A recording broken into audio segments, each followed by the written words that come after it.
నీ వయసు ఎంతమ్మా? ఏవో యోసు చిన్నప్పుడు పుట్టాను, చిన్నప్పుడు అమ్మ చెల్లిపోయింది, నాకేం తెలుసు.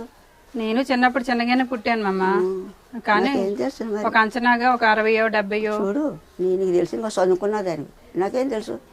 చదువుకుంటే నీ వయసు అంటే నువ్వు పుట్టినప్పుడు నేను పుట్టలేదు, లేకపోతే నా వయసు నాకు నీ వయసు నాకు తెలిసి ఉండేది. 80 ఏళ్ళు ఉంటాయా పక్కలు చెప్తున్నారు. అప్పుడు పుట్టలేదు మమ్మ నేను, లేకపోతే నీ వయసు చెప్పు ఉండేదాన్ని. పోనీ ఇది నాది ఒకడే. నీది నాది ఒకే. మా అమ్మ చచ్చిపోయింది, నాకేం తెలుసు. చిన్నప్పుడు చనిపోయిందా? అయ్యో ఆగో మా అమ్మ నేను పలకరించడానికి వచ్చింది. అన్ని వస్తాయి, కుక్కలు వస్తాయి, మనుషులు వస్తారు, పిల్లలు వస్తారు, అందరూ వచ్చేస్తారు నాకు. వాటితో పాటు నేను కూడా వచ్చాను మమ్మ. మన ఇద్దరం ఒకటే కదా.